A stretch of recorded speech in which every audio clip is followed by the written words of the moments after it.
말씀을 함께 나누도록 하겠습니다. 하나님의 말씀 우리 같이 보도록 하겠습니다. 계시록 1장 4절에서 7절의 말씀입니다. 요한계시록 1장 4절에서 7절 말씀 같이 보시죠. 4절에서 7절입니다. 우리 교독 함께 합독해서 같이 읽도록 그렇게 하겠습니다. 4절부터 같이 읽으시죠. 요한은 아시아에 있는 7 교회에 편지하노니 이제도 계시고 전에도 계셨고 장차 오실이시며 그의 보좌 앞에 있는 7 영과 또 충성된 증인으로 죽은 자들 가운데서 먼저 나시고 땅의 임금들의 머리가 되신 예수 그리스도로 말미암아 은혜와 평강이 너희에게 있기를 원하노라. 우리를 사랑하사 우리의 피로 우리 죄에서 우리를 해방하시고 그의 아버지 하나님을 위하여 우리를 나라와 제사장으로 삼으신 그에게 영광과 능력이 세세토록 있기를 원하노라. 아멘. 볼지어다 그가 구름을 타고 오시리라. 각 사람의 눈이 그를 보겠고 그를 찌른 자들도 볼 것이요 땅에 있는 모든 족속이 그로 말미암아 애곡하리니 그러하리라. 아멘.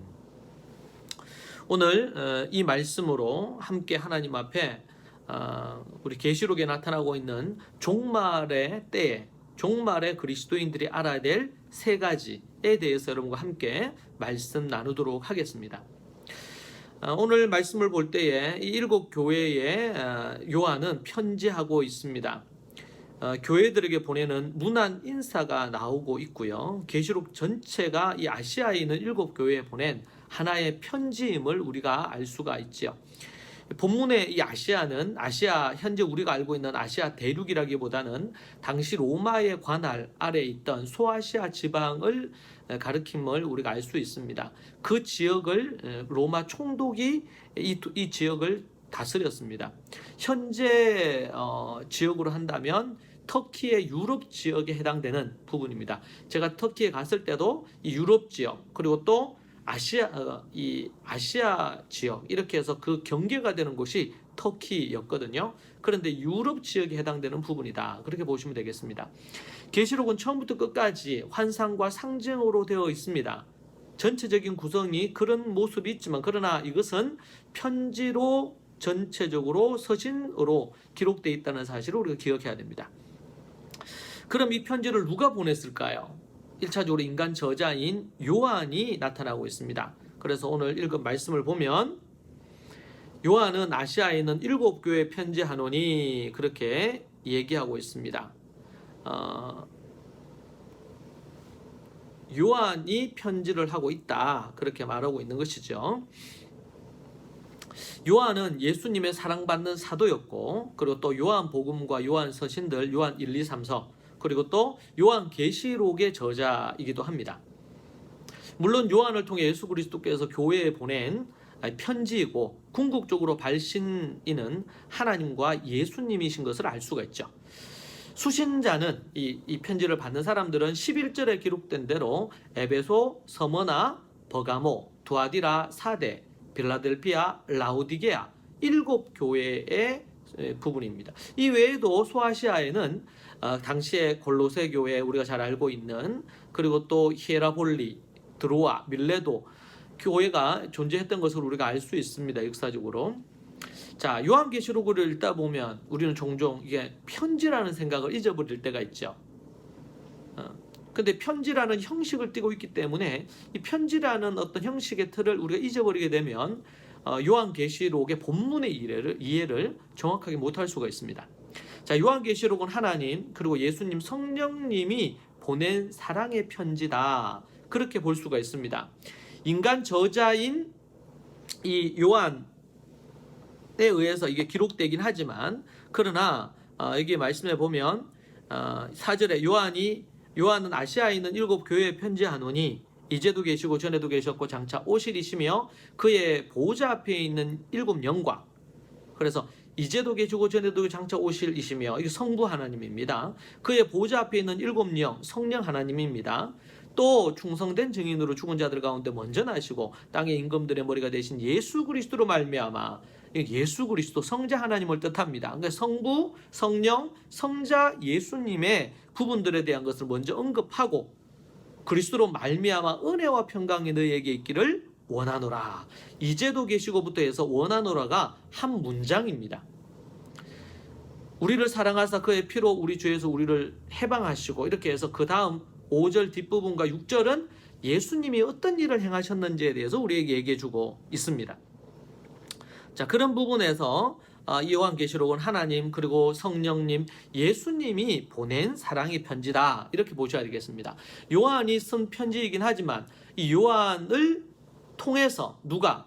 하나님께서 예수님을 통해서 성령님과 함께 우리에게 보내신 편지다, 사랑의 편지다, 그렇게 봐야 될 것입니다. 7 교회에 보낸 편지이지만 또한 그것은 여러분과 저에게 보낸 사랑의 편지이고 우리 교회를 향한 하나님의 편지다, 그렇게 보실 수 있습니다. 여러분, 절대로 요한계시록을 편지라는 것을 잊어버리시면 안 됩니다. 더 나아가서 이 편지는 단순히 사도 요한이 우리에게 보내는 편지를 넘어서서 더 나아가서 예수 그리스도 하나님께서 우리에게 보내신 편지임을 또한 기억해야 됩니다. 그 성삼위 하나님께서 은혜와 진리가 우리들에게 있기를 바라시고 또 앞으로 되어질 미래의 일들에 대해서 우리에게 알려주시기 위해서 사랑으로 쓰신 편지다. 그래서 우리는 두렵고 떨림으로 기쁨으로 이 편지를 받아야 되는 것입니다. 우리는 성경을 대할 때 이 편지, 서신서 부분들도 있고 복음서도 있고 역사서도 있고 여러 부분들이 있는데 우리는 그것을 받을 때마다 특별히 우리 요한계시록을 받을 때 사랑의 편지구나, 성삼위 하나님의 사랑의 편지구나, 그 하나님이 나를 향한 사랑과 교회를 향한 사랑과 은혜 안에 우리에게 주신 편지구나, 그 편지를 정말 기쁨과 즐거움으로 그냥 어떤 책을 읽듯이 이런 게 아니고 정말 좋아하는 책을 그냥 읽는 정도가 아니라 살아계신 그 하나님이 우리에게 말씀하시는 편지다. 살아계신 그 하나님이 우리에게 이야기하고 계시는 거다. 우리 사랑하는 자녀들에게도 그렇고 우리 모두가 사랑하시는 하나님이 우리를 향해서 쓰신 편지다 라는 것에 대한 인식입니다. 여러분, 이것이 얼마나 중요한지 몰라요. 자, 특별히 이 성삼위 하나님의 사랑의 편지가 이 요한계시록을 받는 사람들, 특별히 이들은 위기와 환난과 핍박 가운데 이 편지를 받고 있습니다. 그들에게 이것은 어떤 의미를 가졌을까요? 우리가 한번 또 봐야 되겠는데요. 요한은 발신인과 수신인에 대해서 언급을 이렇게 하고 나서는 환난과 핍박, 고통 가운데 있는 저들에게 하나님의 이름, 그러니까 나 요한은 7교회에 편지한다. 특별히 이것은 내가 아니고 성부, 성자, 성령 하나님이 너희들에게 주신 말씀이다, 편지다, 이렇게 하고 끝나면 되는데 그렇게 끝나지 않고 성삼위 하나님에 대한 구체적인 것을 얘기해 주고 있어요. 특별히 그 성삼위 하나님의 이름, 조남이라고 그래요. 조남. 그분이 어떤 분인지에 대한 얘기를 하고 있습니다. 그러면서 핍박과 고난 가운데 있는데 너희들 안에 은혜와 평강이 있기를 원한다, 그렇게 말하고 있죠. 자, 특별히 여기는 다른 서신과는 달리 이 서신서라고 그랬으니까 다른 서신들, 로마서부터 시작해서 여러 서신들이 있는데 다른 서신과는 다르게 삼위 하나님에 대한 부분으로 연결되어 있어요. 보통 신약 다른 서신서에는 성부와 성자 하나님으로부터 오는 복을 비는 것이 관례였습니다. 성부와 성자 하나님에 대해서는 언급해요. 로마서 1장 7절에 보면 로마에서 하나님의 사랑하심을 받고 성도로 부르심을 받은 모든 자에게 하나님 우리 아버지와 주 예수 그리스도로부터 은혜와 평강이 있기를 원하노라, 이렇게 얘기를 하고 있거든요. 하나님 우리 아버지와 주 예수 그리스도로부터 은혜와 평강이 있기를 원한다, 그렇게 말하고 있습니다.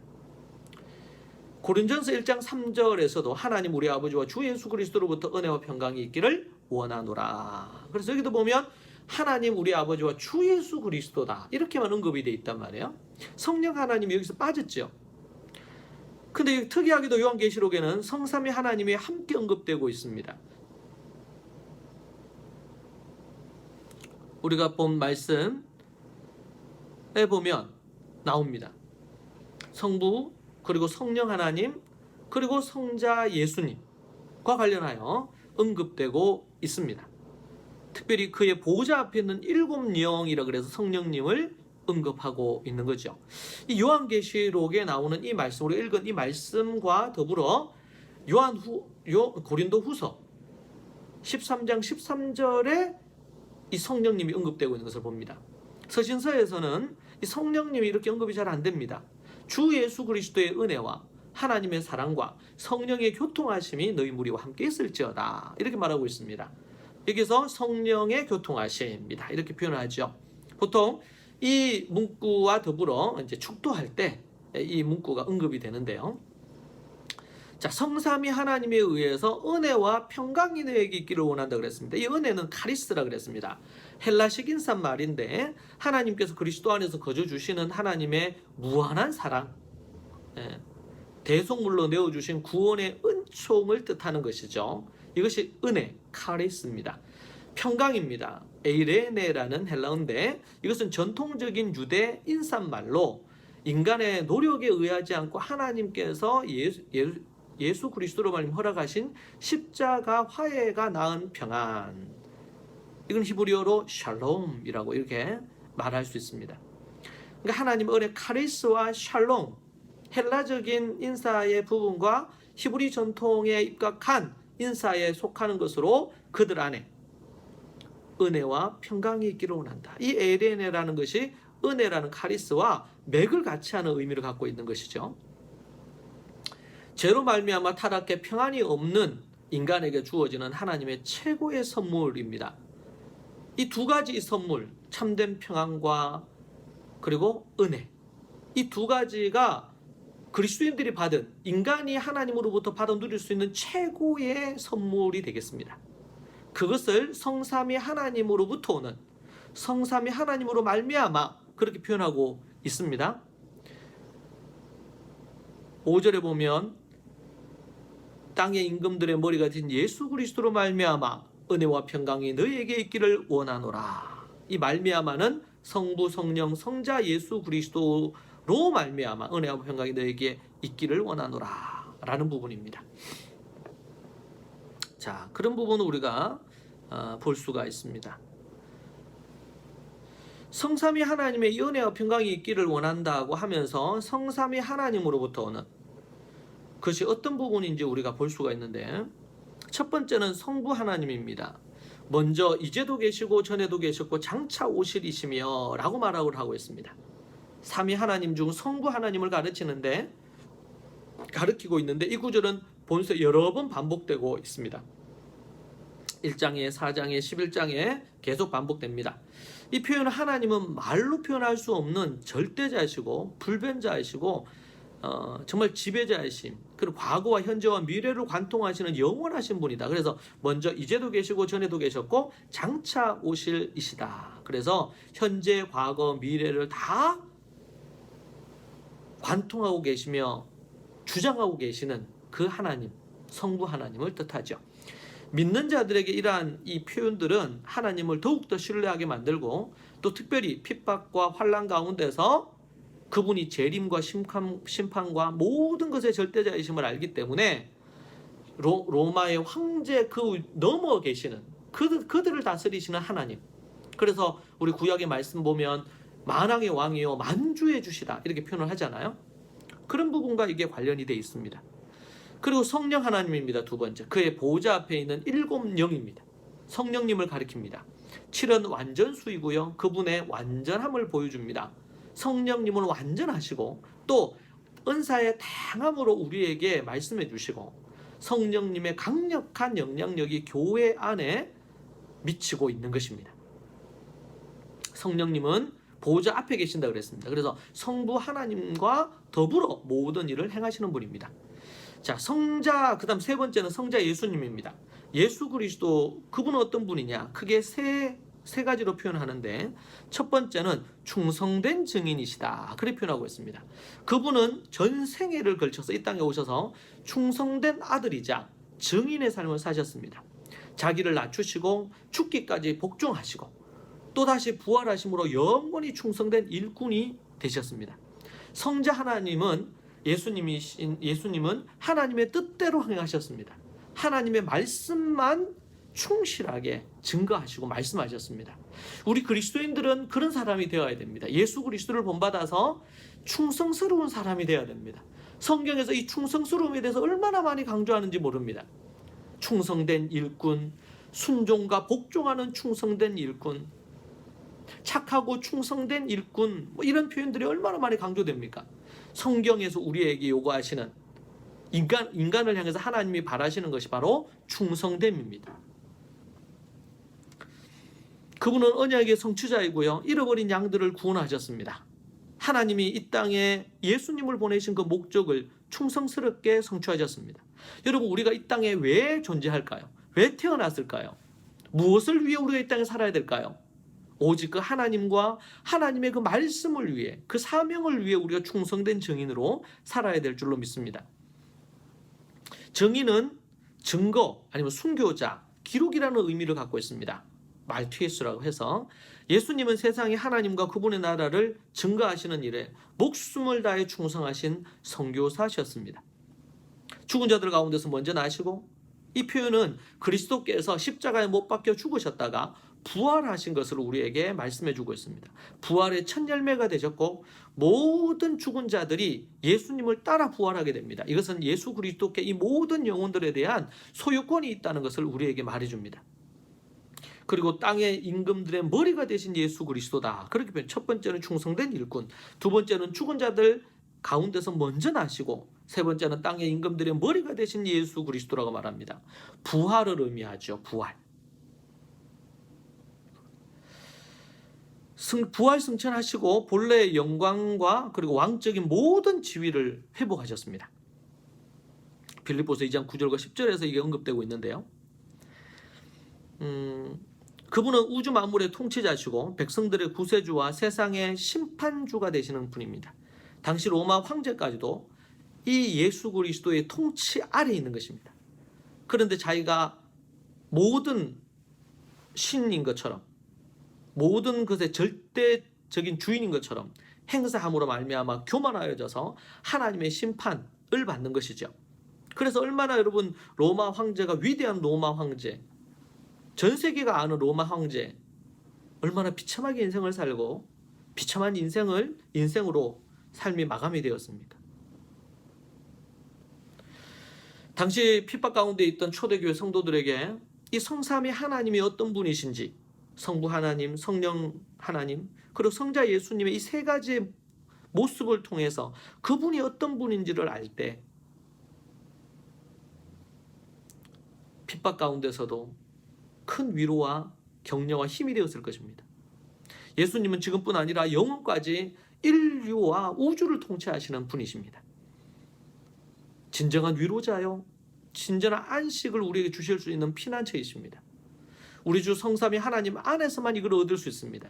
그분 안에서만 우리는 참 안식과 평안을 누릴 수가 있는 것이죠. 세상은 다른 것에서 이걸 누리려고 합니다. 어떤 사람은 결혼을 하면 내가 참 평안과 안식을 누릴 수 있지 않을까 생각을 합니다. 부분적으로 누릴 수 있습니다. 가정을 이루면 가정 안에 평안과 안식이 있지 않을까 생각합니다. 물론 그런 부분이 없지는 않습니다. 그러나 죄로 말미암아 타락하고 왜곡된 인간들에게 가정은 또 다른 고통과 아픔을 또 줄 수 있다는 사실을 우리가 압니다. 그래서 우리는 가정에서 하나님이 원하시는, 예수님을 믿고 하나님이 원하시는 가정을 세우기 위하여 섬김과 사랑의 장소가 되어야 됩니다. 내가 그 가정에서 평안하고 그냥 쉼을 누리려고만 하면 안 돼. 그러면은 어느 누구도 쉼을 누릴 수가 없습니다. 많은 이들이 얘기합니다. 가정이 평안하고 가정에서 안식을 누릴 수 있으면 좋겠습니다. 그럴 수 있습니다. 특별히 예수 그리스도 안에서 그럴 수 있습니다. 그런데 그러기 위해서 우리는 섬기고 사랑하는 그런 자세와 태도가 필요합니다. 교회 또한 그렇습니다. 거듭난 이들이 모였기 때문에 예수님으로 인해 모였지만 모나고 연약하고 죄된 부분들이 그대로 있습니다. 여전히 그런 부분들을 다듬고 이렇게 해가지만 그러나 완전하지 않습니다. 용납과 사랑과 서로를 향한 배려와 기도와 이런 노력들이 필요합니다. 우리 주 하나님 안에서 참 만족과 안식이 있습니다. 우리 하나님, 우리 성삼위 하나님 그분 앞에서 언급된 그 성삼위 하나님의 그 모습이 아니고는 우리는 참 안식과 만족을 얻을 수 없습니다. 이 세상은 갖가지 많은 이데올로기로 안식을 얻으려고 합니다.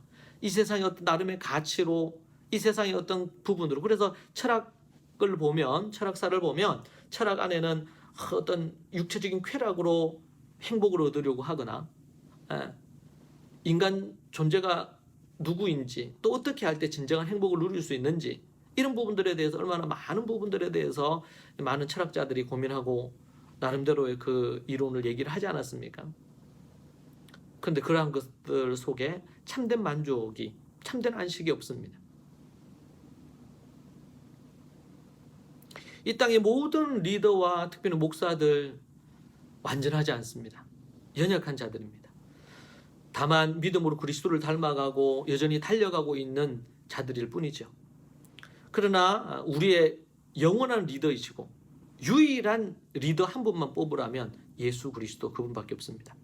그분이 우리의 참 목자시고 참 목사이십니다. 예수님 안에서 참 안식과 평안이 있습니다. 진정한 위로가 그분 안에서만 가능합니다. 그리고 안전합니다. 유일한 완벽한 위로자이십니다. 여러분에게 진정한 위로를 줄 수 있는 분은 성부, 그리고 성령 하나님, 그리고 성자 예수님밖에 없습니다. 그분 안에서 참 위로를 얻을 수 있습니다. 여러분 얼마나 지금 여러 가지로 어렵고 힘든 시기입니까? 이런 시기에 여러분 우리가 어디에 깊이 들어가야 될까요?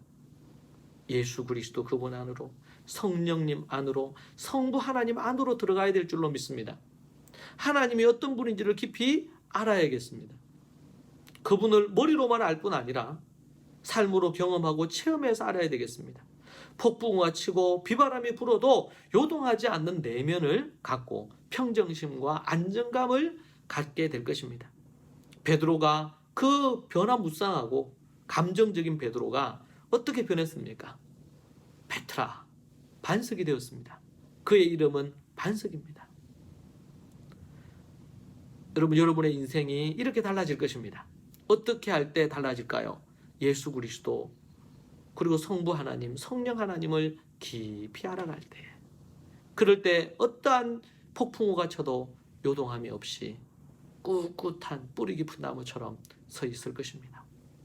그리고 많은 사람들이 그 그늘 아래 머물 수 있을 것입니다. 여러분이 부모라면 여러분 자녀에게 그러한 거목으로, 버팀목으로 서 계십시오. 여러분을 통해서 많은 사람들이 위로와 희망과 소망을 갖게 하십시오. 여러분이 빛이 되고 소금이 되십시오. 이 마지막 때에, 타락한 이 시대에, 종말의 때에 어떻게 해야지 참된 평안과 안식을 얻고 행복을 얻고 천국에 입성할 수 있을지, 그것을 여러분이 소금과 빛이 되어서 보여주십시오.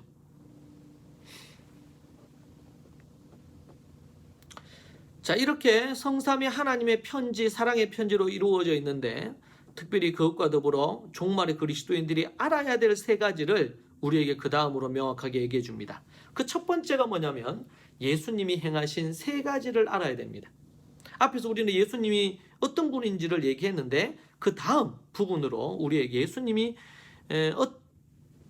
어떤 분인지에 이어서 그분이 어떤 일을 행하셨는지를 우리에게 말씀해 주고 있습니다. 다시 말씀을 볼까요? 5절에 보니까 또 충성된 증인으로 죽은 자들 가운데서 먼저 나시고 땅의 임금들의 머리가 되신 예수 그리스도로 말미암아 은혜와 평강이 너에게 있기를 원하노라.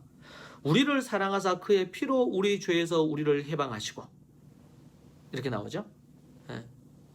그래서 5절 뒷부분, 우리를 사랑하사 우리 피로 우리 죄에서 우리를 해방하시고, 이 부분이 바로, 이 부분과 이제 6절 앞부분까지가 예수 그리스도께서 어떤 일을 행하셨는지를 우리에게 보여주는 부분입니다. 어떻게 행하셨? 우리를 사랑하셨습니다. 사랑하사. 이 현재 분사형인데요.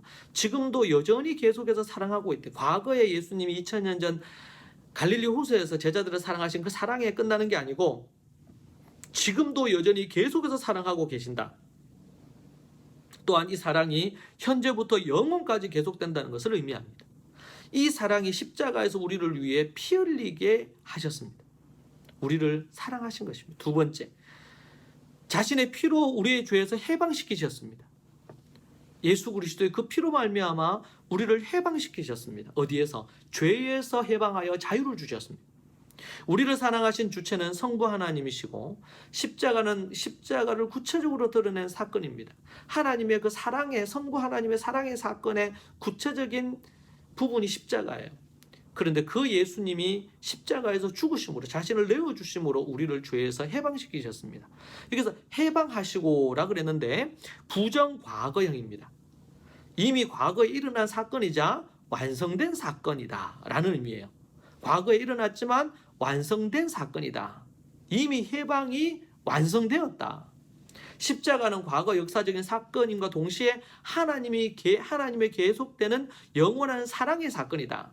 앞에서 우리가 본 것처럼 사랑하사라는 그 부분과 연결해서 여전히 계속해서 사랑하고 계시고 이미 죄에서 우리를 해방시키셔서 완성하신 것으로 그 사랑은 이어지고 있다는 것입니다.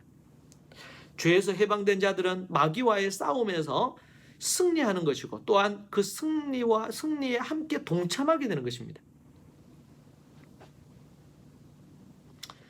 그리고는 이러한 구속의 결과로 하나님 나라의 구성원이 되고 그 나라에서 섬길 하나님의 제사장이 되게 하셨다고 그렇게 우리에게 말씀해 주고 있습니다.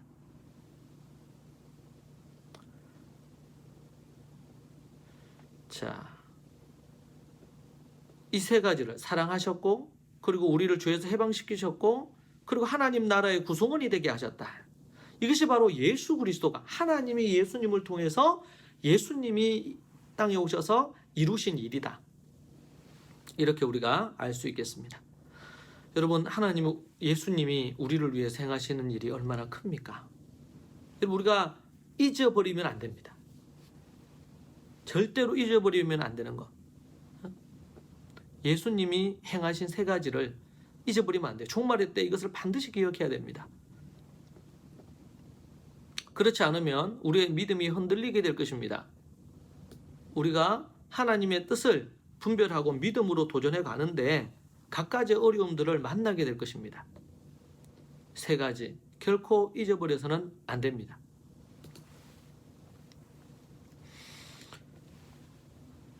우리를 사랑하사 그의 피로 우리 죄에서 우리를 해방하시고 그의 아버지 하나님을 위하여 우리를 나라와 제사장으로 삼으신 이 놀라운 일을 잊어버려서는 안 됩니다. 예수 그리스도께서 하신 일, 아니 예수 그리스도를 통해 하나님이 행하신 일. 여러분, 우리가 이것을 각인하고 완전히 새겨서 존재 가득 채워 흘러넘치게 해서 이것이 우리를 이끌도록 만들어야 됩니다. 어떤 위기나 어떤 어려움이 오더라도, 가정적으로 어떤 위기가 오더라도, 어떤 힘겨움이 우리 인생에 찾아오더라도 낭망하지 않을 수 있는 것은 바로 그 예수님이 우리를 위해 무엇을 하셨느냐. 두 번째는요, 우리가 그렇게 해서 예수 그리스도가 행하신 일을 통해서 두 번째로 우리가 알아야 될 그리스도인이 누구인지를 알아야 됩니다. 예수 그리스도께서 행하신 세 가지를 통해서 우리가 누구인가 라는 것이죠. 6절 뒷부분에 우리를 나라와 제사장으로 삼으셨다 이렇게 나옵니다. 예수님의 십자가와 부활로 말미암아 우리가 나라가 되었고 제사장이 되었습니다. 뭐가 되었어요? 나라가 되었고 제사장이 되었다. 따라해 보시죠. 나라가 되었고 제사장이 되었다. 나라가 되었고 제사장이 되었다. 이 나라라는 것은 공동체적인 관계를 의미하고 제사장은 개인적인 관계를 의미한다고 얘기를 합니다. 자, 그래서 이 나라라고 이렇게 하는 것은 다르게 이걸 또 얘기해 본다면 이것은 왕국, 왕권을 가진 왕이다라는 것입니다. 나라라는 것은 나라를 통치하는 통치자다라는 부분이죠. 왕이죠, 왕. 예수님을 통해서 하나님의 참 아들이 되고 왕의 직분을 얻게 된 것입니다. 예수 그리스도께서 행하신 일을 통해 우리를 나라로 삼으셨다. 이것은 왕이 되게 하셨다라는 것입니다. 베드로전서 2장 9절의 말씀처럼 왕이자 너희들은 제사장이다. 왕 같은 제사장이다. 왕과 제사장이다. 엔드입니다. 왕과 제사장이다. 똑같은 개념이에요. 우리가 왕입니다. 우리는 왕의 직분을 가졌습니다. 예수 그리스도께서 만왕의 왕이 되셔서 다 통치하시고 우리가 부활의 첫 열매 되시는 예수님을 따라서 이렇게 됨으로 말미암아 우리는 그 예수 그리스도를 주인으로 모시고 따라가는, 그리고 그 예수님이 첫 열매로 그분을 쫓아가는, 그분이 왕이신데 우리도 왕권을 가진 왕입니다. 왕은 통치권을 갖고 있고 다스리는 자입니다. 우리가 왕의 신분이라는 사실을 결코 잊어서는 안 됩니다. 두 번째는 제사장이라는 것이죠. 제사장의 신분을 결코 망각하면 안 됩니다. 예수님은 대제사장이 되셔서 한 번 영원한 제사를 드리신 이후에 모든 성도가 자유롭게 하나님께 나아갈 수 있게 되었습니다. 우리는 하나님께 나아가는 제사장입니다. 제사장은 자신의 죄를 하나님 앞에 회개하지만 더 나아가서 백성들의 죄를 들고 가서 하나님 앞에 죄사함을 얻게 하는 역할을 합니다. 그래서 교회를 향해서 뭐라 그랬어요? 내 교회를 세우겠다 하시면서 천국 열쇠를 주신다고 이렇게 말씀하셨습니다. 이것은 예수 그리스도를 믿고 거듭난 하나님의 사람들이 모인 이 몸된 교회가 바로 그러한 제사장적인 역할을 한다는 것입니다. 이사야 선지자는 일찍이 오직 너희는 여호와의 제사장이라고 이사야서 61장 6절에서 말씀하셨습니다. 모든 그리스도인들이 참으로 거듭나 주님 앞에 주의 사명을 받은 모든 자들은 제사장입니다. 하나님께 가까이 나가 그 하나님을 대면하고 하나님과 더불어 하나님의 대제사장이신 예수님을 보필하는 자들입니다. 예수님께서 우리에게 하나님의 자녀가 가지는 왕권을 주셨고 하나님의 은혜와 보좌 앞으로 담대히 나아갈 수 있는, 나아가는 새롭고 살아있는 그런 제사장의 길을 열어주신 것입니다. 이것이 히브리서 말씀 그리고 성경 곳곳에서 우리에게 얘기해 주는 부분입니다. 우리가 왕이다. 여러분, 이 땅에 있는 대통령이 진정한 대통령이거나 이 땅에 있는 왕이, 과거에는 왕이 진정한 왕이 아닙니다. 누가 진정한 왕이시냐? 예수 그리스도가 진정한 왕입니다. 이 땅에 미국이나 뭐 중국이나 아니면 또 여러 많은 나라들의 대통령이 있는데 그들은 하나님이 잠시 세우신 종들일 뿐입니다. 하나님이 보내신 예수 그리스도가 진정한 왕이십니다. 그분에게 하늘과 땅의 모든 권세를 주셨습니다. 그분의 말씀이 이 땅의 통치 원리입니다. 그래서 그리스도인들은 결코 두려울 수 없습니다. 세상이 그리스도인들을 감당할 수 없습니다. 왜요? 우리는 예수 그리스도께 속했고 그분의 왕의 통치 아래 우리는 나아가는 것입니다. 빌라도가 예수님을 어떻게 할 수가 없었습니다. 육신의 몸을 죽음으로 이끌 수는 있었을지 몰라도 그분은 왕이셨어요. 그래서 빌라도 앞에서도 당당했습니다. 그 빌라도에게 얘기했습니다. 네가 진짜 왕이냐? 왕이다. 오해가 될 수도 있고 여러 가지 상황이 있을 수 있지만 그렇게 얘기합니다. 그렇다고 해서 이 땅에 하나님이 세운 인간 어떤 통치자들을 무시해도 된다거나 이렇게 하라는 게 아니고 하나님의 말씀의 원리 따라서 다스려야 된다는 겁니다. 심지어 그 침례 요한 같은 경우에는 그 총독이 왕이 잘못하잖아요. 그러니까 거기에 대해서 얘기하지 않습니까? 통치자입니다. 그가 왕입니다. 왕이 있는 것 같지만 그 왕이 하나님의 뜻을 행할 때는 이런 제사장이나 아니면 이런 선지자들이나 이 침례 요한처럼 이런 분들이 그들을 인정하고 그들을 위해 기도하고 이렇게 할 수 있지만 잘못되고 왜곡된 길로 갈 때는 하나님의 말씀의 계시의 말씀을 따라서 그들에게 진리를 선포하는 것입니다. 여러분, 그리스도인들은 자신이 누구인지를 명확하게 알아야 됩니다. 나라인 통치자인 왕이어야 되는데 그렇게 하지 못하고 또 제사장이어야 되는데 제사장의 역할을 하지 못한 채 이 땅에는 많은 목사들이, 직업적인 목사들이 많습니다. 하나님의 말씀의 원리로 성도들을 이끌고 이 세상에 대하여 소금의 빛의 메시지를 전해야 되는데 그러기보다 때로는 이 세상의 갖가지의 것들에 야합해서, 돈에 야합해서, 이데올로기에 야합해서, 정치적인 것에 야합해서, 문화적인 것에 야합해서 살아가는 것입니다. 결코 그들은 참 선지자가 아니요 거짓 교사들입니다. 오직 우리에게는 예수 그리스도의 그분의 말씀과 가르침, 충성된 일꾼으로 하나님 앞에 서야 됩니다. 자, 그런데 이 왕과 이 제사장, 왜 이런 직분을 주셨습니까? 6절 앞부분에 보니까 그의 아버지 하나님을 위하여 우리를, 그의 예수 그리스도의 아버지 하나님을 위하여 우리를 나라와 제사장으로 삼으셨다는 것입니다. 삼으신 목적을 분명히 알아야 됩니다. 무엇을 위해 우리를 왕과 제사장으로 삼으셨느냐? 예수님이 하나님 아버지를 위하여, 하나님 아버지를 위하여. 이 목적을 잃어버리면 그것은 우상을 섬기는 나라요 제사장입니다. 우상을 섬기는 왕과 제사장입니다. 누구요? 사울 왕과 같이 하나님의 버림을 받는 것이죠. 자신을 위해 사는 자가 한 명도 없어야 됩니다. 어느 누구도 이 그리스도의 피로 거듭난 자들은 자신을 위해 사는 자가 한 명도 없어야 되는 것입니다. 오직 자신을 부르신 자를 기쁘게 하기 위하여 살아가야 합니다. 무엇을 하든지 하나님의 영광을 위하여, 주의 영광을 위하여 자신의 왕됨과 제사장됨을 사용을 해야 됩니다. 그렇지 않고 이것을 사용하는 순간 하나님께서 그들을 심판하십니다. 선생들이 조심해야 됩니다. 선생된 자들에게는 지위가 주어지고 특권이 주어집니다. 영적인 권위가 주어집니다. 근데 그 권위를 갖고 자신의 사리 사욕을 채우고 사람들을 함부로 이리저리 휘두르려고 하고 높아지려고 하고 군림하려고 하는 순간 하나님의 심판이 따릅니다. 사울에게 그러하셨던 것처럼, 거짓 선지자들에게 그러하셨던 것처럼 하나님께서 그렇게 하십니다. 신약에서는 가장 가까이 자신의 돈을 위하여 그렇게 했던 가룟 유다처럼 비참한 죽음을 맞이하게 되고 파멸이 그를 기다리는 것입니다.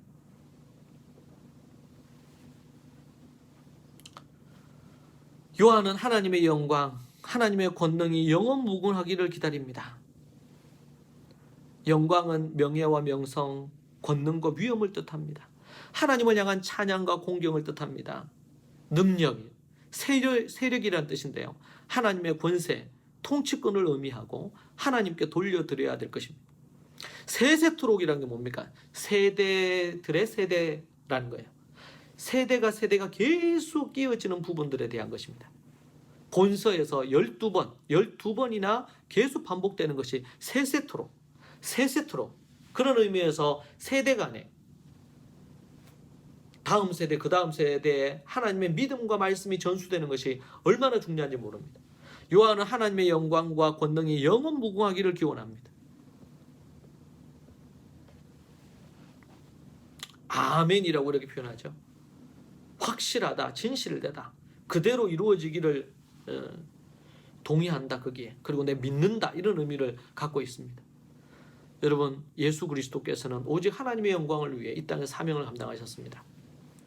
여러분도 또한 하나님을 위해 사명을 감당하시기 바랍니다. 자기를 위해 살지 마십시오.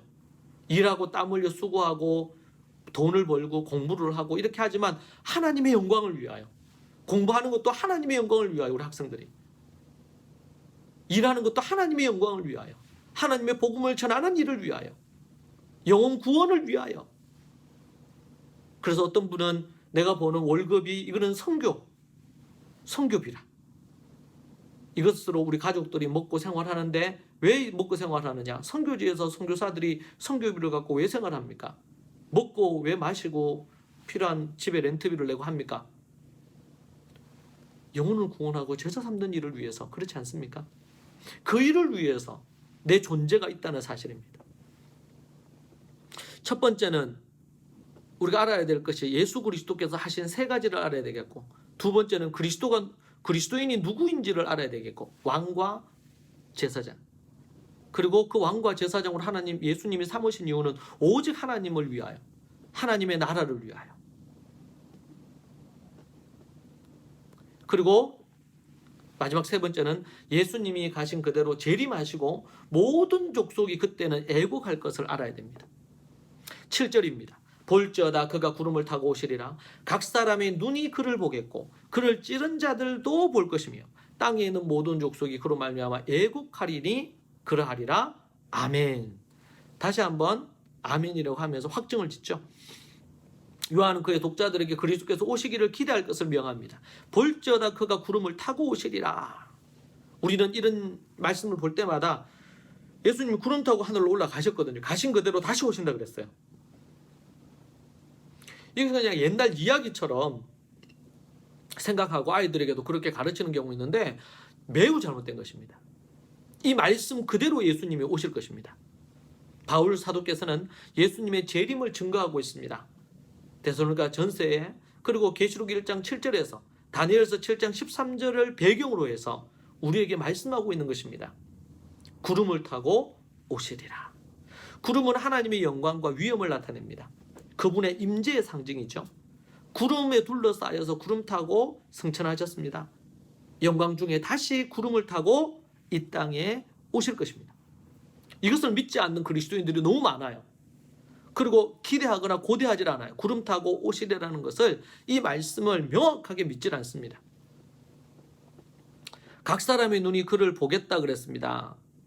각 사람의 눈이 그를 볼지어다 그가 구름을 타고 오시리라. 각 사람의 눈이 그를 보겠고 그를 찌른 자들도 볼 것이요. 이 말씀은 주님의 재림이 공개적일 것이고 확실할 것이라는 것을 말해줍니다. 스가랴 12장 10절의 말씀을 인용을 하고 있는 건데요. 오래전 지구에 있는 모든 사람이 동시에 주님의 재림을 목격할 수 없을 것이 상식이었습니다. 1969년 7월 24일 놀라운 일이 일어났습니다. 전 세계인들이 생중계로 닐 암스트롱이 달에 첫 발을 내딛는 것을 보았습니다. 지금은 생중계로 전 세계에서 축구 경기 등 각종 사건, 전쟁 이런 것들을 거진 실시간으로 우리가 시청을 합니다.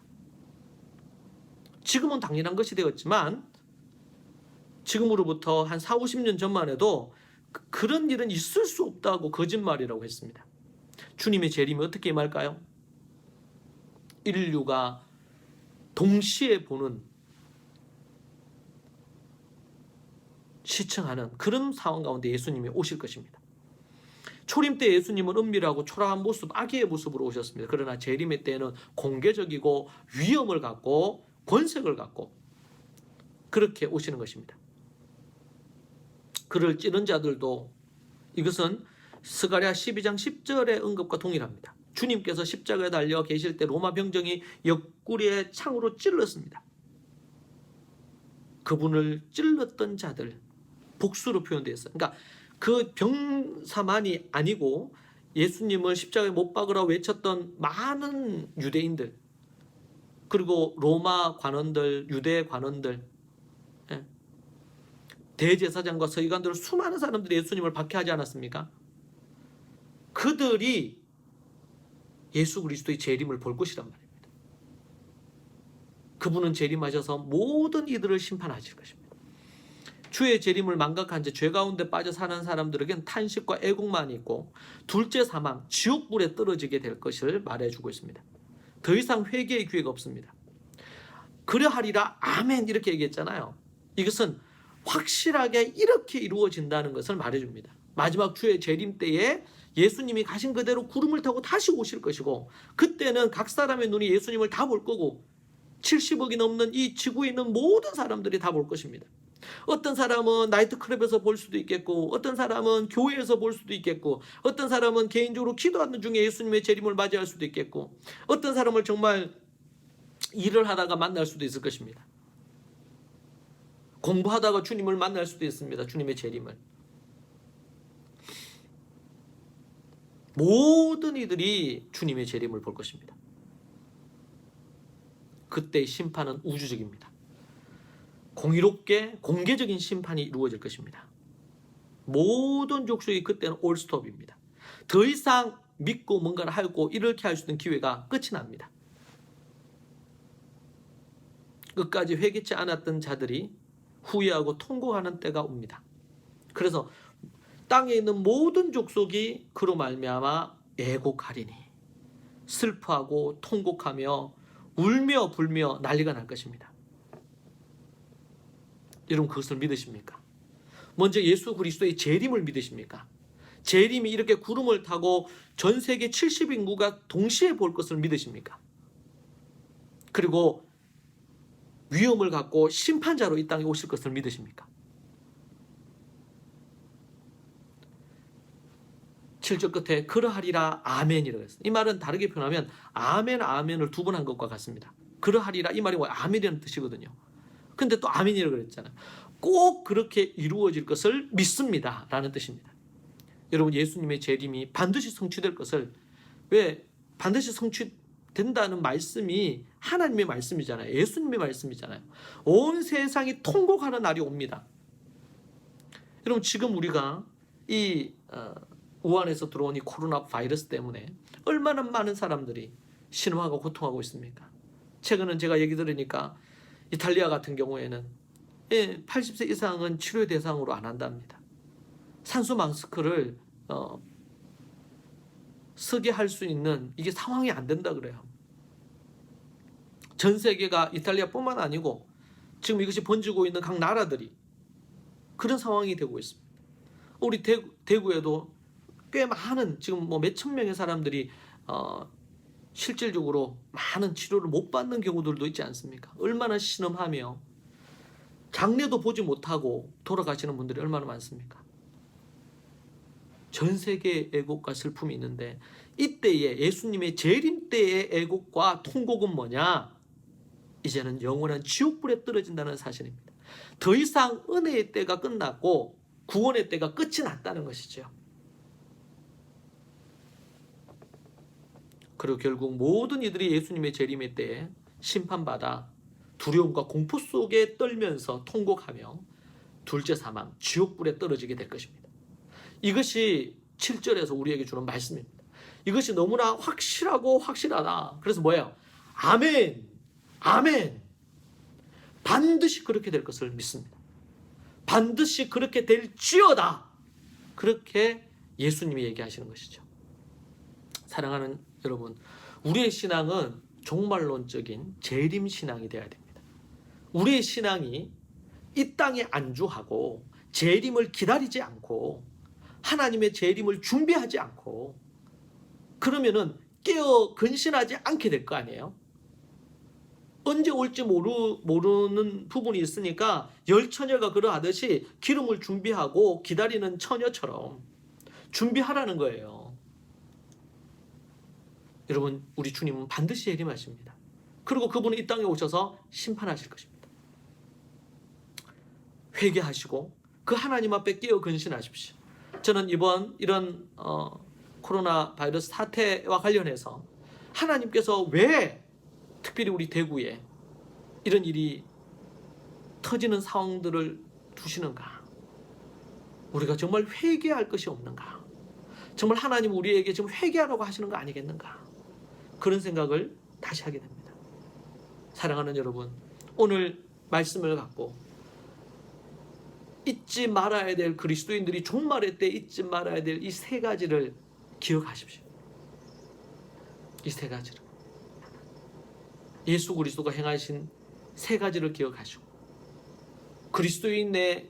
우리 그리스도인들이 누구인지 두 가지를 기억하시고, 그리고 정말 예수 그리스도가 구름을 타고 이 땅에 재림하실 때 그때 애곡하며 슬퍼하고 성 밖에서 이를 갈며 우는 자들이 있을 것이라는 사실에 대해서 기억하십시오.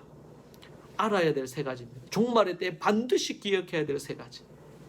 여러분, 이것을 기억함으로 주님이 기뻐하시는, 주님이 원하시는 삶의 자리에 여러분들이 서시기를 축복합니다. 이 시간 이 부분의 말씀을 붙들고 같이 기도하십시다. 오늘 들은 말씀을 갖고 함께 가족들이 함께 하나님 앞에 기도하는 시간 갖겠습니다. 우리가 몇 분간 하나님 앞에 이 말씀을 붙들고 함께 기도하고 제가 마무리하여 기도하겠습니다. 같이 기도하십시다. 주여, 하나님 아버지, 주님 붙들어주시고 인도해 주시기를 원합니다. 이 아버지 하나님이여, 이 종말의 때에 타락한 이 시대 속에, 어두운 이 시대 속에 하나님 앞에 깨어 근신하며 믿음으로 서기를 소망합니다. 아버지 하나님 붙들어주시고 인도하여 주옵소서. 모든 어두운 것들이 떠나가게 하여 주시고 성령으로 기름 부어 주시옵소서. 오 하나님 아버지, 주님의 재림을 고대하며 기대하는 믿음이 약했습니다. 그것을 기다리며 나아가지 못했습니다. 이 세상의 끝에 마음을 두고 살았던 부분이 있습니다. 주여, 회개하오니 긍휼히 여기시고 불쌍히 나라를 바라보며 나아가기를 소망하고 아버지 하나님 역사하시고 주님 붙들어 주시오. 주여 주여 아버지 하나님 인도해 주시고 도와주시기를 원합니다. 아버지 하나님 역사해 주시기를 원합니다. 오 살아계신 하나님 아버지시여 은혜를 내려주시고 아버지 하나님 능력을 베풀어 주시고 성령을 내려주시옵소서. 아버지 하나님 예수 그리스도가 행하신 일을 기억하기를 원하며 우리 온 가족 모든 종가족 식구들이 정말 재림을 준비하며 왕으로서 제사장으로서의 삶을 살게 주하여 하여 주옵소서. 이 땅에 눌려서 다스림을 받는 자들이 아니라 말씀으로 다스리는 자들이 되게 하여 주시고 주의 말씀으로 이 세상을 판단하는 자들이 되게 하여 주옵소서. 주님이 다시 오실 것을 재림의 주님을 기다리며 살아가게 도와주시고 인도하여 주시옵소서. 기도하겠습니다. 살아계신 하나님 아버지 감사합니다. 사랑하는 우리 믿음의 좋은 가족 모든 식구들이 주의 진리의 말씀을 붙들고 나아가기를 소망합니다. 악하고 어두운 모든 것들이 떠나가게 하여 주시고 하나님의 성령으로 기름 부어 주시옵소서. 날마다 새 영을 부어주시고 종말의 때에 반드시 알아야 될 이 세 가지가 완전히 각인이 되고 새겨져서 오직 그 하나님의 나라를 바라보며 땅의 것에 소망을 두지 아니하고 하늘의 것에 소망을 두는 우리 모든 믿음의 식구들이 되게 하여 주옵소서. 아버지 하나님 소망합니다. 믿음의 제자들이 대구에 용인에 또 아버지 하나님이여 이 한국 땅의 7지역에 교회를 세우고 학교를 세워서 하나님의 나라를 확장하고 하나님의 뜻을 이룰 수 있도록 도와주옵소서. 7교회 소아시아의 7교회처럼 아버지 7도시에 아버지 전 세계 7개 나라에 하나님의 나라의 교회가 세워지고 초대교회의 가정중심의 교회가 세워져서 하나님의 놀라운 뜻을 가정과 학교와 교회가 하나 되는 놀라운 뜻이 이루어지게 하여 주옵소서. 우리에게 주신 사명과 그 꿈을 향하여 재림의 주님을 바라보며 우리가 나아가게 하여 주옵소서. 예수님 이름으로 기도합니다.